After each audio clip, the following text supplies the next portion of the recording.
If you hate Universes Beyond, you're gonna hate this video. Hello, welcome to DEVLOG 0. I'm calling it 0 because it's cool. For what I'm temporarily calling the absurd card game. This is a sort of typical battler type card game, where you play minions, interacts, and luxuries in order to beat your opponent from 40 life to 0. I will be going over the rules fairly broadly. I'm not going to go into incredible specifics. I just want to show the flow of the game and how it is currently. A snapshot of this present moment, so that way I can look back and see how much it changes throughout the devlogs. So first, for these current rules, both players will draw 7.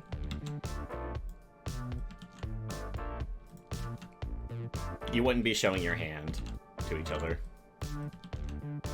but for this demonstration, I have the classic control versus aggro setup, or I guess it might be appropriate to be Unga Bunga versus please don't kill me too quickly. I'm a very fragile boy. Both players will start off by drawing 7 cards, and then both players will roll a 1d6. Or, you know, find your own way to find whoever starts, but I like using dice. And the dice states that the aggro player will be going first. Now, normally you would mulligan, but I have not exactly the perfect hand set up here, but a hand. But if you wanted to mulligan, you would choose, let's say, 2 cards you don't want, set them off to the side, redraw 2, shuffle these back into the deck. But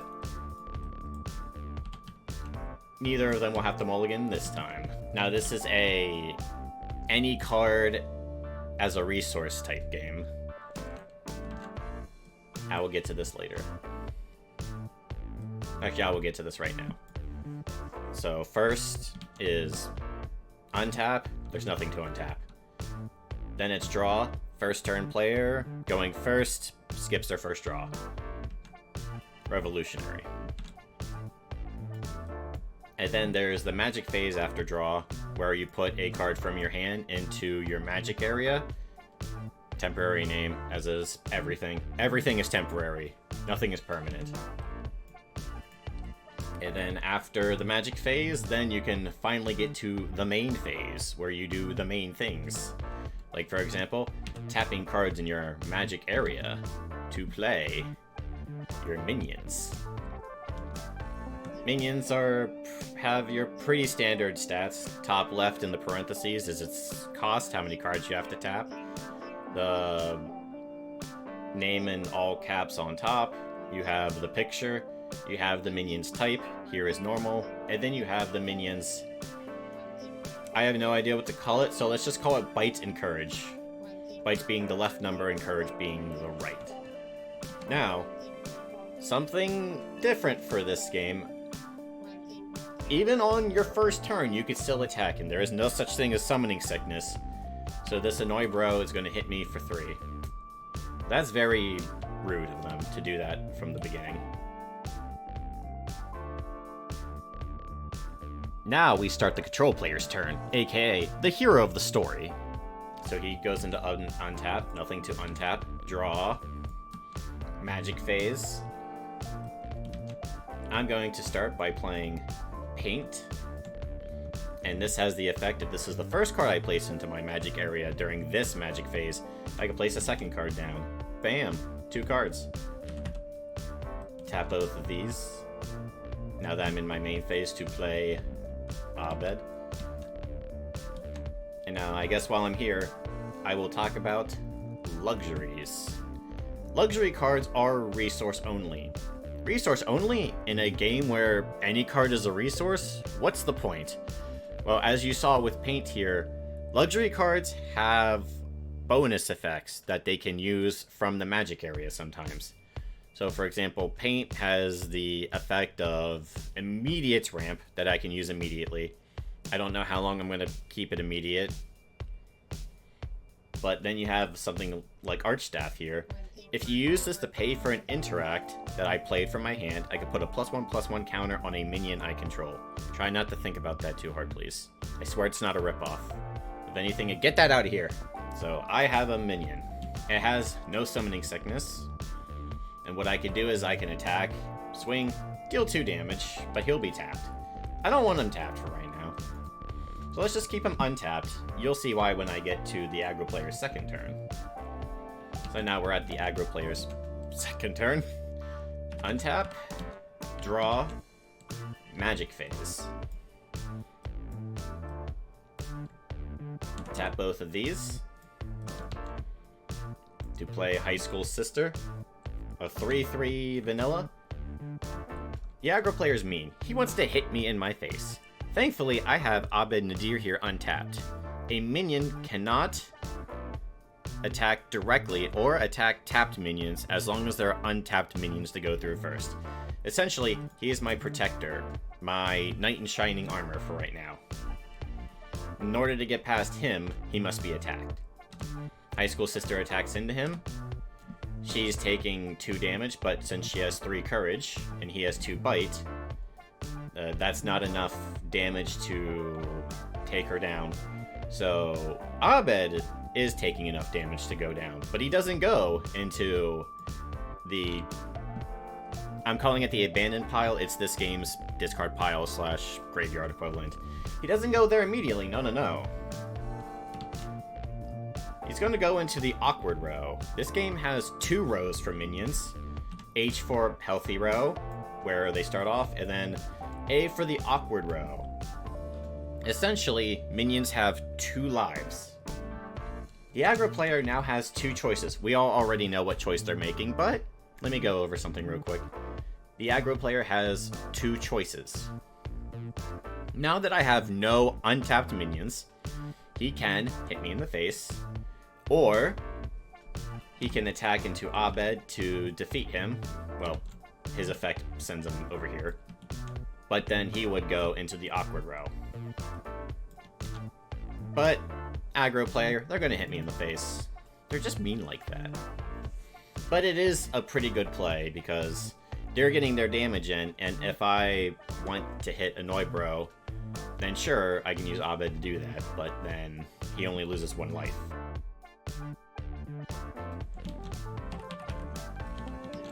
Untap, draw, magic phase. Well, this 8 cost is pretty expensive. So we're going to put that into the magic area.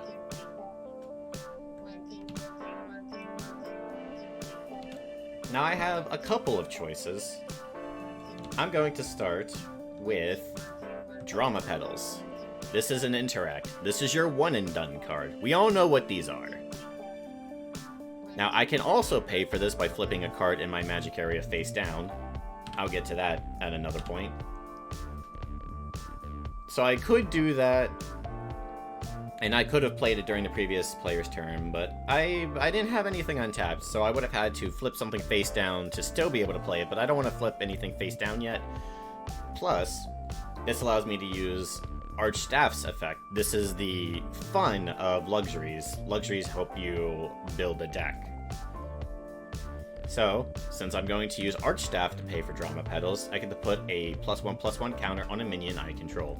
So now Abed is going from a weak 2/3 into a decently sized 3/4. And I'm also sending High School Sister to the awkward row.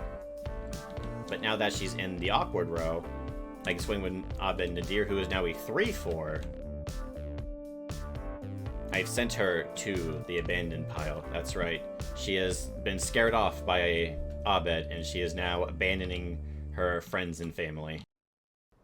Unfortunately, I have no more cards that I want to play right now. I can still play Nothing Beats Rock, but I don't want to right now. I'm going to save that. One thing I could do, but I'm not going to do this either, is I can bring Abed back to the healthy row by flipping 2 cards face down. Thanks, tabletop. I'm not going to do that. I want my cards to be face up for right now. So unfortunately, I will just have to pass here. And since Abed is tapped, he is free to hit me in the face. Untap, draw, magic. Now what he can do is pay 2 for Britta, and then he's going to, of course, hit me. And then, you know what? The aggro player's actually gonna do a little bit of control here. So Abed with this +1/+1 counter is a 3/4, and this is a 3/1. Not a very good attack, but again, we can use the power of a luxury. The aggro player can tap this to give a minion he controls +2/+0 until the next end phase.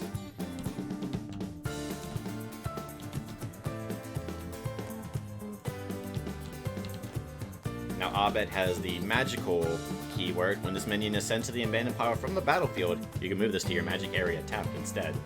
So that is going to help me ramp. Untap, draw, magic phase. Now unfortunately,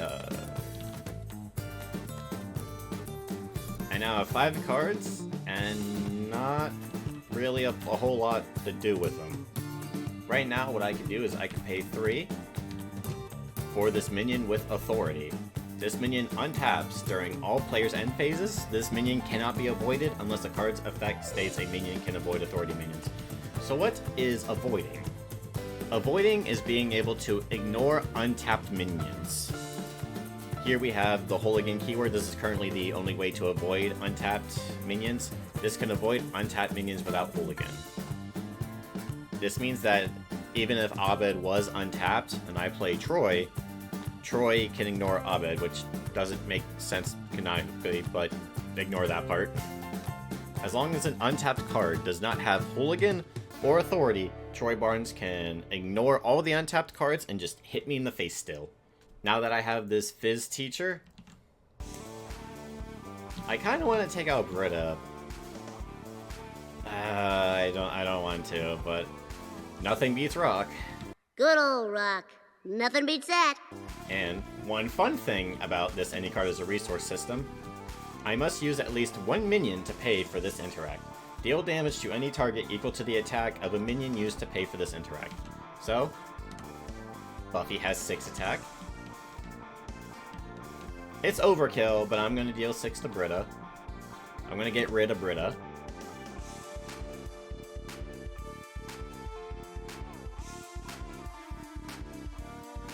And then I'm going to end my turn, and thanks to Authority, he untaps during the aggro player's untap step phase.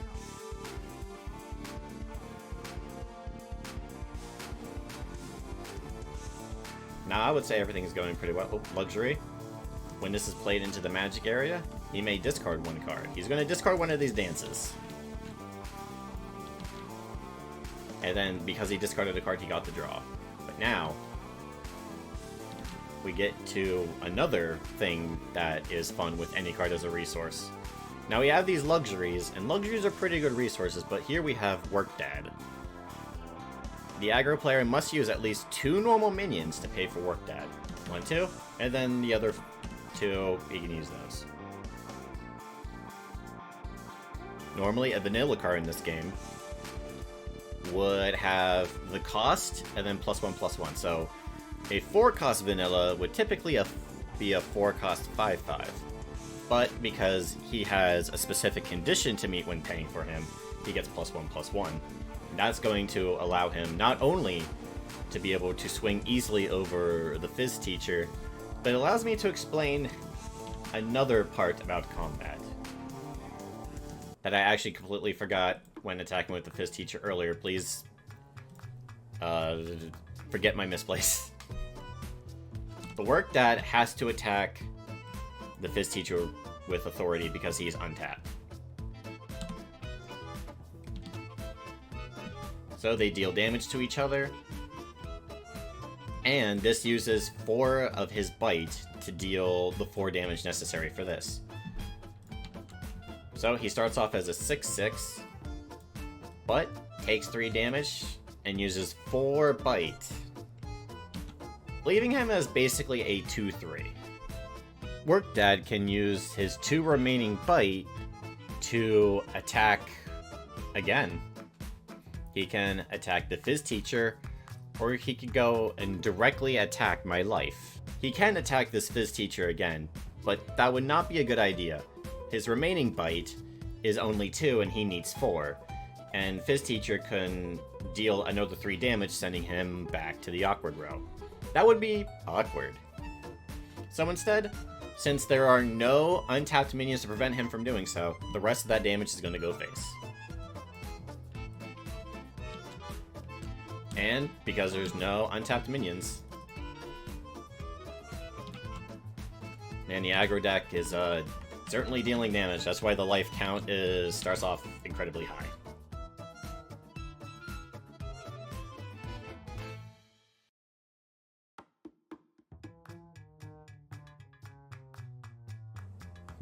Unfortunately, no minions, but that's fine. Work Dad is going to attack. He has to attack into the Phys teacher. Back down to a 2-3, but he can't go face again because this Phys teacher is still in the way. So he's going to end combat there. You do not have to use all of the bite. But he can dance. This will untap him and allow him to attack again. Now, his damage stays, but when he's untapped and able to attack again, his bite returns to normal. So he can hit the Phys teacher. Since this one was in the awkward row, he gets to go to the abandoned pile. But then, since he's taken 6 damage in a single turn, he is moved to the awkward row. But, you know, he's kind of a very important card for this aggro deck. He's a 4-cost 6-6. 6-6 is pretty high at the moment. And I don't want him to stay in the awkward row. This is where the power of flipping these 2 cards comes into play, because now he gets healed, sending him back to the healthy row, meaning I'm going to have to try to get through him twice again. And of course, as you might expect, I can't just flip these back up to do it again if he's over there.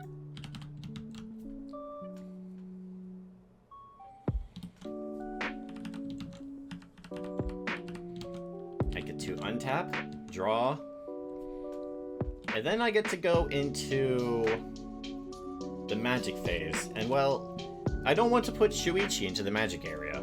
One thing I could do, if I had a face down card, let's say Archstaff was face down, I could flip up 1 card. But I don't have any to do that there either. So what can I do? Well, there is one other thing I can do. Currently. I'm not sure if I'm going to keep this or I might change it.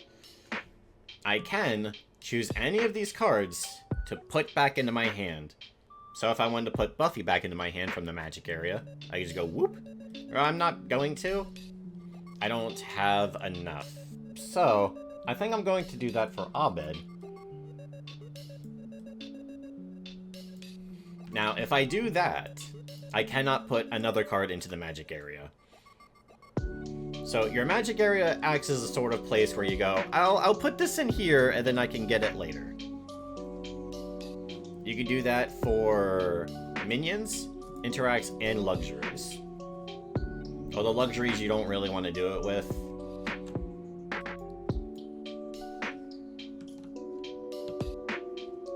You can essentially store cards in your magic area and then bring them back when they're ready to be played. So now, because I have 5 remaining magic, I could play both Abed and Shuichi. And now I'm just gonna start, well, I'm not gonna start swinging quite yet. I'm gonna flip these face down to bring back the Phys teacher. And then I'm gonna start swinging. 3, 4. And then I'm gonna keep both of them untapped, so Work Dad has a lot of effort to go through. And then now it's my end phase, Shuichi's effect activates. If Shuichi is untapped, I can search my deck for a luxury and put it in my hand.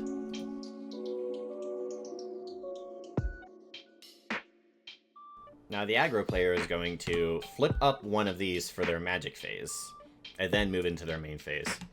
Which is kind of annoying because he has speech in hand, which allows him to flip up two face down cards, but whatever.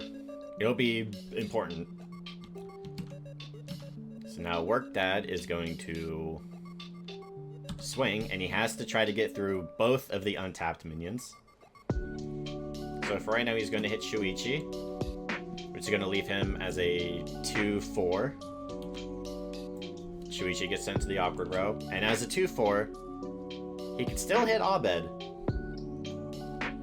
And while Abed will not be sent to the awkward row, since Abed was involved in combat, he will be tapped. Oh, but there's still this Fizz teacher.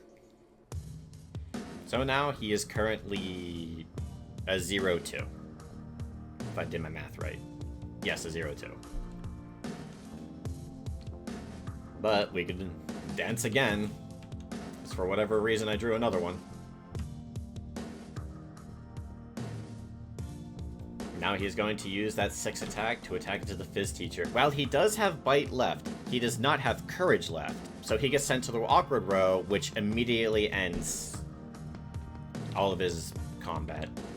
So even though he did technically have 2 Bite left that he could have used to finish off Abed and put him into the awkward row, since his Courage ran out, his combat immediately stops.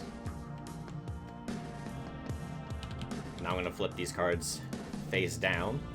Work Dad's going to go back in there, and then we're going to give a speech, which flips cards back up.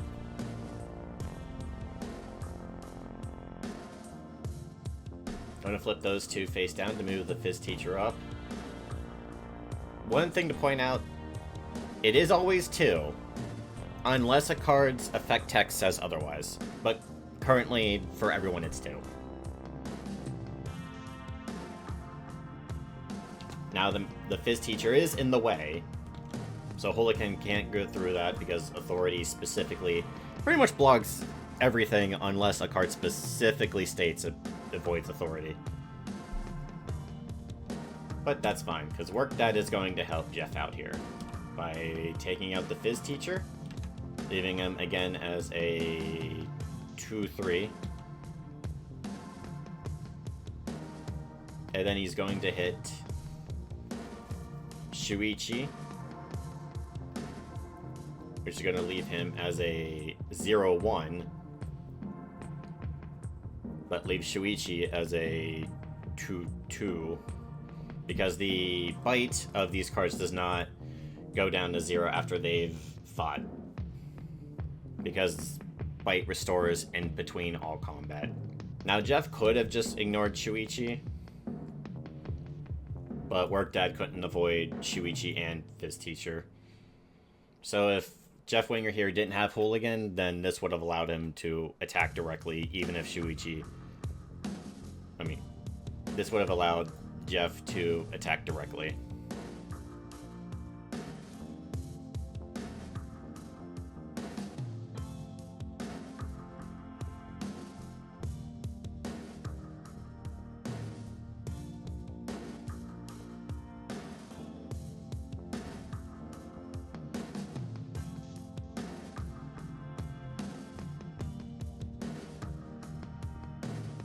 It's getting down to the wire.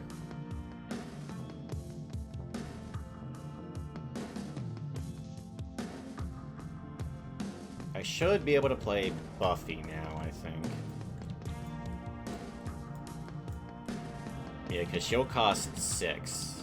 1, 2, 3, 4, 5, 6. Yep. So now that she is ready to be played, she has served her purpose as a magic card.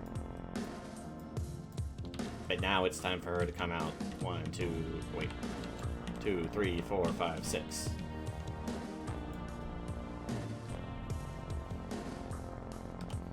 And she also has Authority. And yeah, just gonna swing for game using Buffy and Angel. What a cute couple. And I believe that is all of the rules. I don't think I missed anything. It's a pretty simple game. hopefully this video turned out well. Hopefully it showed off the game pretty well. Hopefully the cuts are not too jarring. Let me know your thoughts in the YouTube comments down below. And thank you for making it to the end.